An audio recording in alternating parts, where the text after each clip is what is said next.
to do it. We're now well over 2 million seniors have gotten a shot in the state of Florida.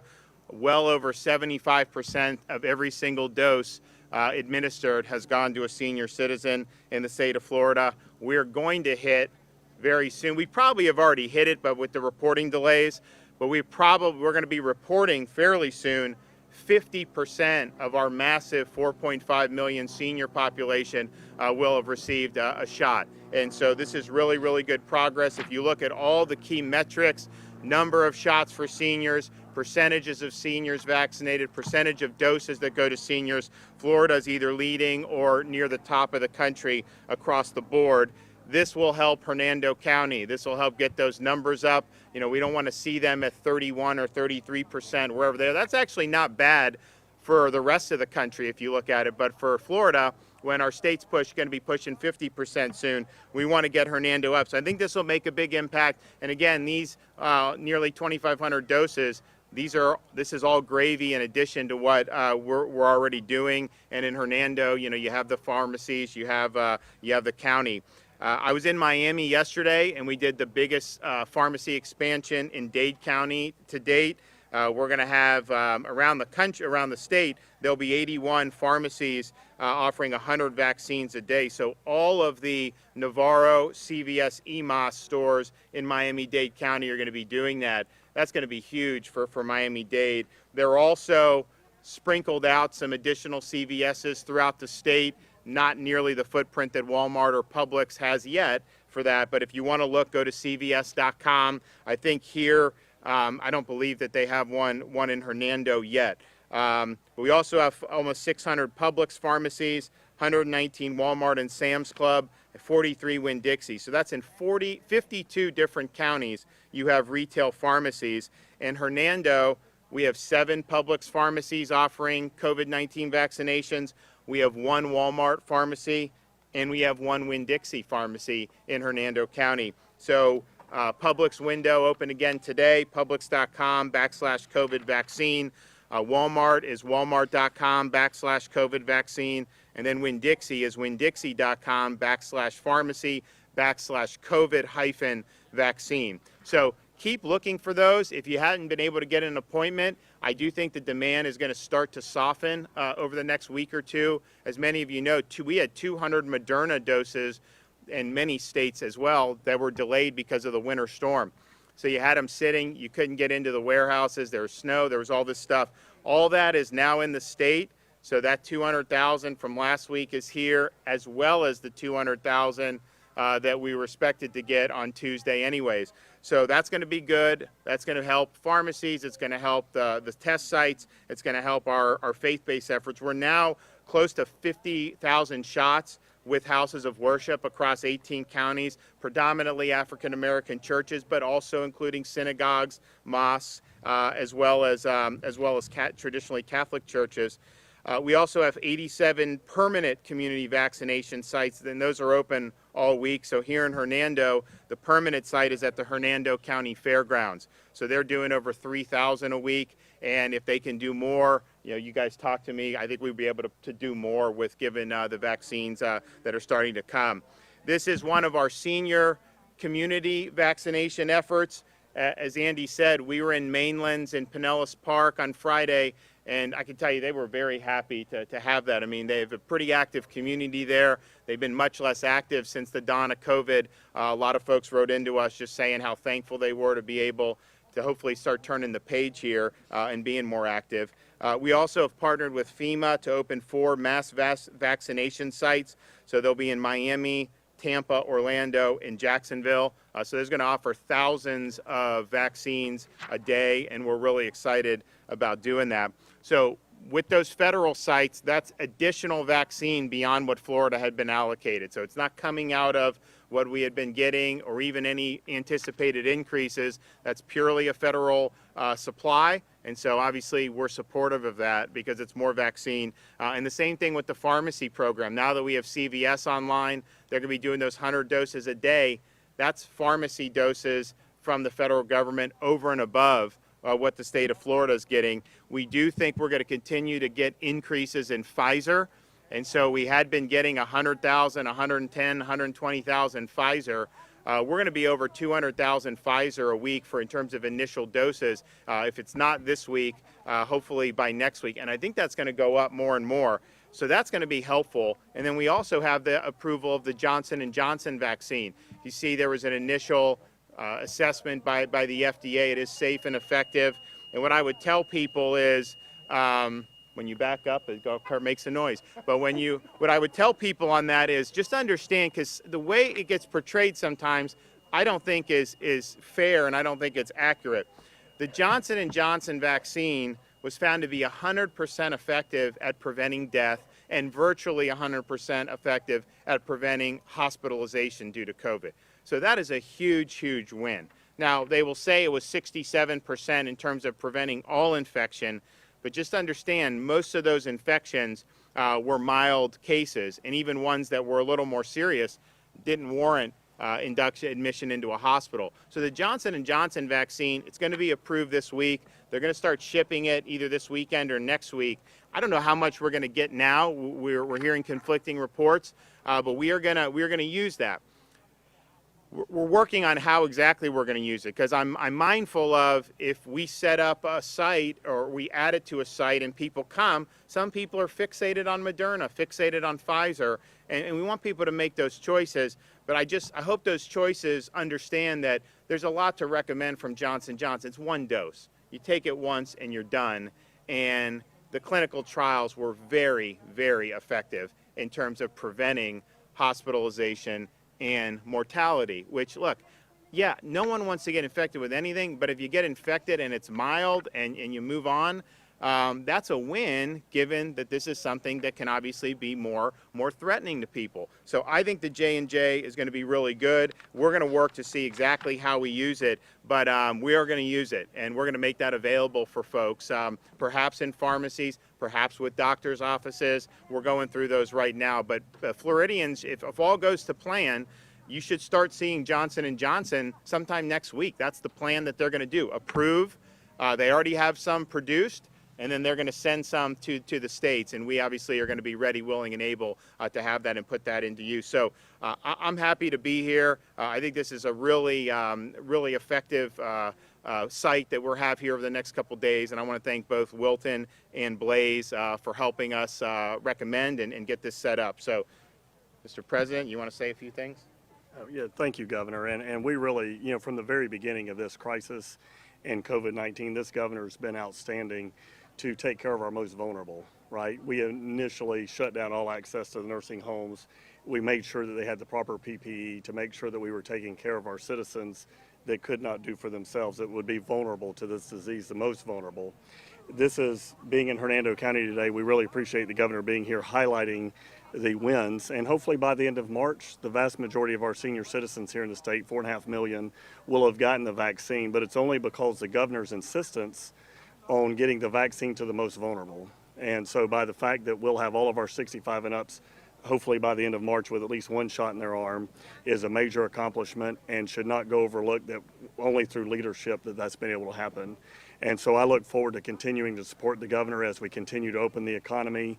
We get more vaccines in arms, more supplies available, and we're looking forward to having a great session, Governor, and thank you for all your leadership. And before I bring Blaze in, I just think Wilton made a point about, so we have 4.5 million seniors. We know 100% are not going to opt for it, and that's fine. There's no mandate. It's there for you. We're going to work to make sure people who want it get it. And so you're going to have a certain amount that just aren't going to want it, and we understand that. I don't know how much that number is. We'll see as the demand starts to soften. But I will say, and I think something like this, what we've set up here, helps with this. There's some who, man, they will be on the website. They really want it. They'll travel. They'll do all that, and a lot of people will do that. There's others who, they're not opposed to the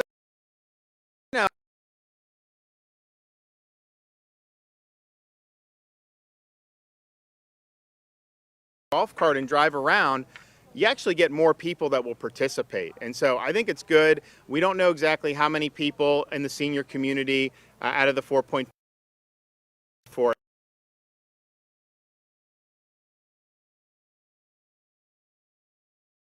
And there's probably some above that who are not opposed to it, but if you have things like this, I think are more willing to take it. Now, I do anticipate when you get into younger age groups, I do think the uptake is going to go down. I don't think you're going to see in St. Johns County, that's my home county, we had 75% of seniors in St. Johns. Lafayette is close to 80%. Now it's a rural county, they have small population. So those are really, really significant numbers. And so it wouldn't surprise me, if St. Johns ends up hitting 85 or even 90%. I mean, that would be really, really good. How that's going to look, and you're talking about people eventually down the road in their 20s and 30s, I don't know. For anybody, it's going to be a personal choice. But I do know in here with seniors, the more we can get it into their communities, I think the more buy-in that you get. Blaze?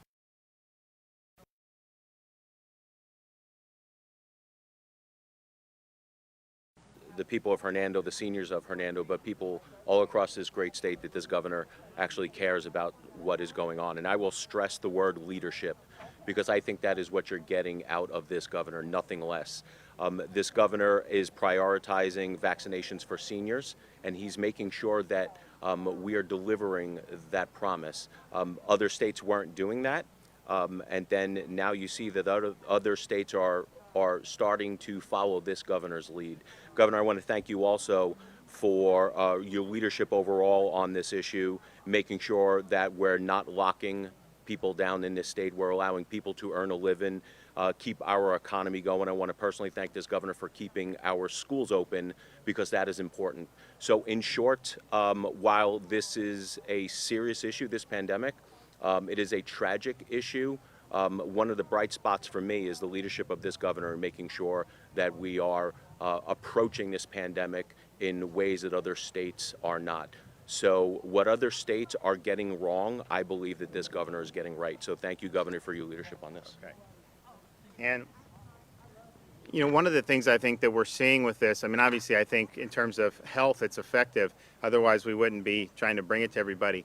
But, I talked to folks, and there's some seniors who have been going on with their lives. They haven't necessarily been cooped up the whole time. They know it's out there, they know it's real, but they're living. But even some of those would tell me getting the shot was a sense of relief. I mean, it did feel good to be able to get it, even though some of these folks had been very active. But it's kind of like you can move on to the next chapter, and we definitely saw that in Mainlands. I think a lot of those folks were really excited about it, and we're very excited as well. So we're going to keep doing it. I think that I think no state has done as much as Florida, one, in terms of prioritizing seniors, but the way we've had so many different options between state sites, county health, hospitals, retail pharmacies, working with the churches, doing our homebound program. We're over 1,300 homebound seniors that we've done. We've done a lot of World War II veterans. We've done a lot of Korean veterans. So we're proud of that. We're proud of being able to set up shop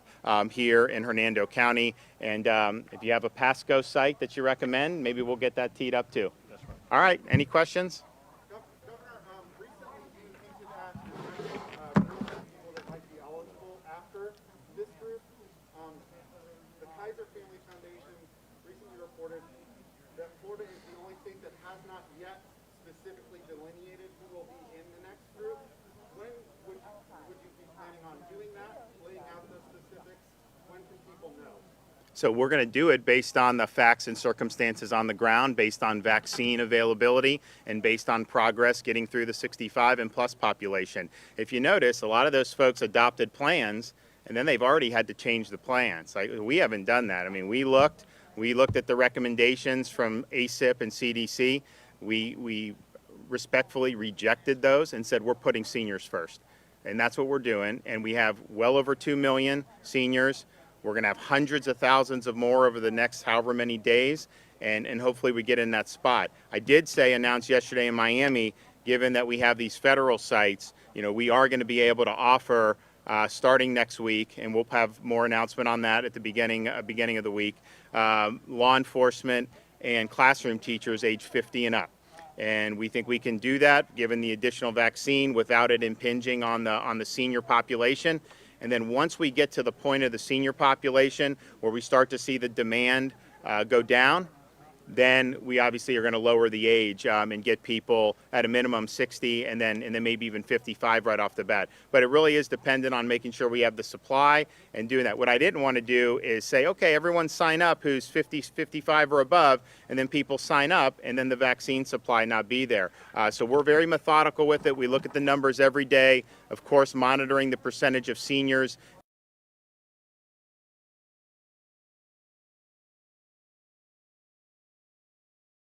Are going to start to see some, and then what's going to happen, I think it'll happen very quickly if the Pfizer is really increased as much as we think it may be, and the J&J, then all of a sudden you're going to have a lot more options. And remember, for most of January, we're getting 250 to 266,000 initial doses a week. Now, we used all those, and that's fine, but now we're in a situation where you have hundreds of thousands more potentially that'll be available in Florida on a weekly basis. And so that'll make a really big difference.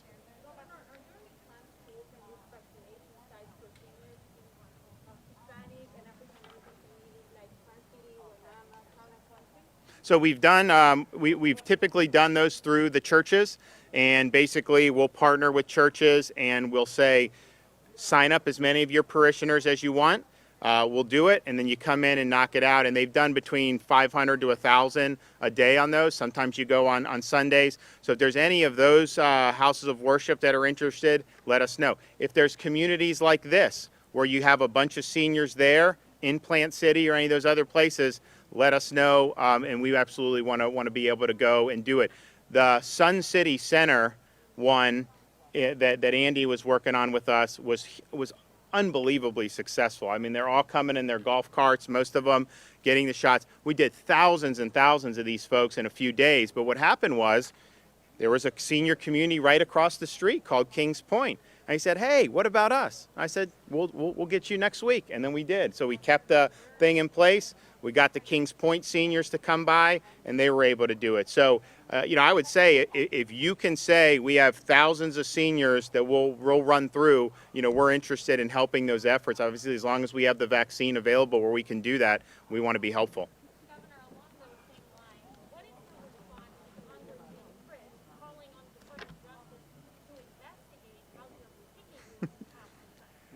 Well, I think there's some people who are more upset at me for vaccinating seniors than they are for other governors whose policies have killed seniors. And that is a joke.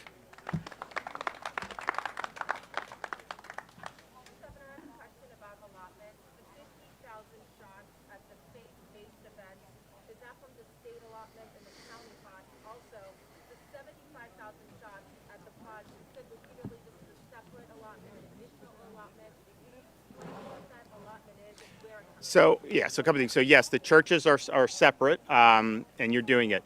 The senior centers, senior communities like this are separate. However, if you go back to the very beginning when they were doing Kings Point and Delray Beach and some of the Century Village and Broward County, some of those massive senior centers, that may have been in conjunction with some of those health departments. Because I was at Kings Point in Delray when we announced that was the first seniors we did. We definitely had the health department there, so they were participating. But I can tell you now when we're doing it, as we have vaccine that's available and we have opportunities to do a lot, we're trying to do that. So that's typically we do at a minimum 2,000 over a few days and usually 3,000. And in some of the ones in southern Florida, we were doing over 4,000 vaccinations for seniors in just one community. Places like Century Village, we do 4,000.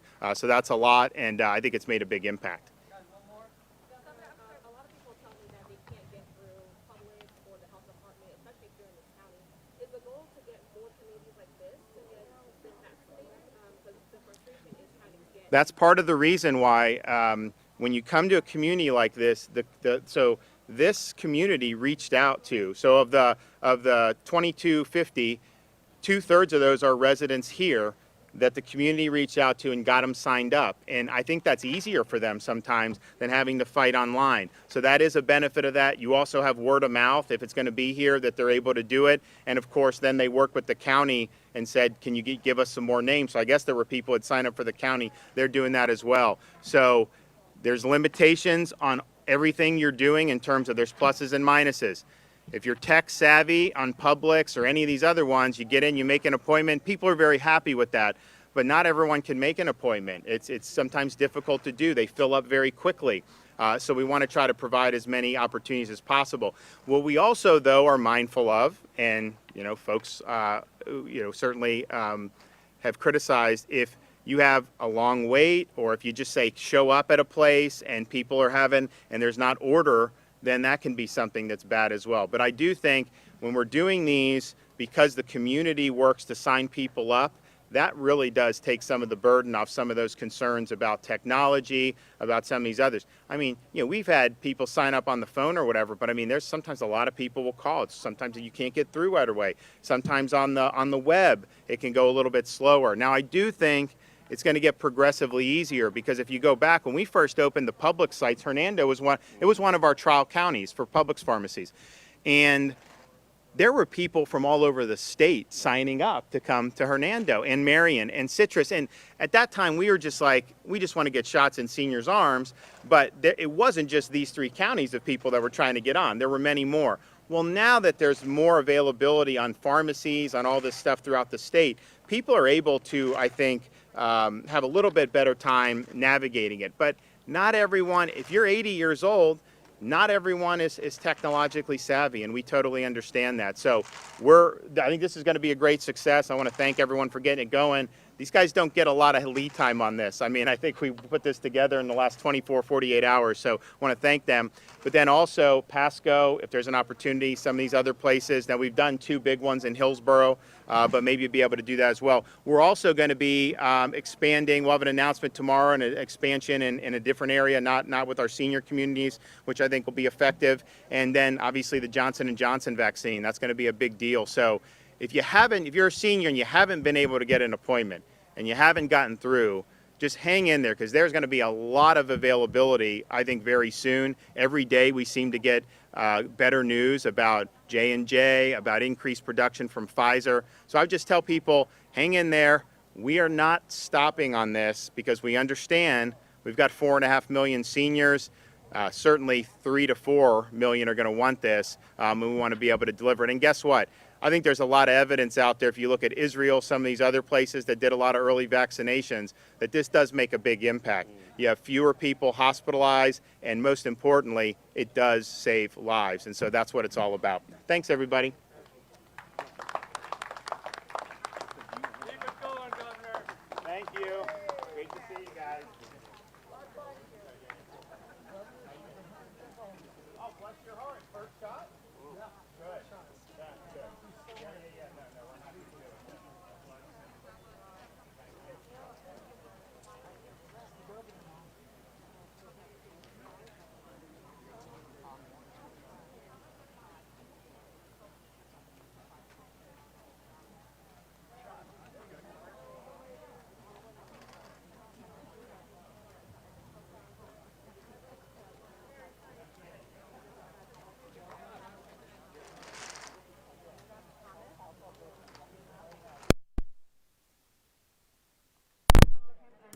Leaders where they want to vaccination sites. How they You can email our media office and we'll get it to the they have a appropriate people. card or Do you have our email, media okay. at eog.myflorida.com. Hey Liz. I know, we email. I know. Nice to meet you. You're like 2,500. Yes.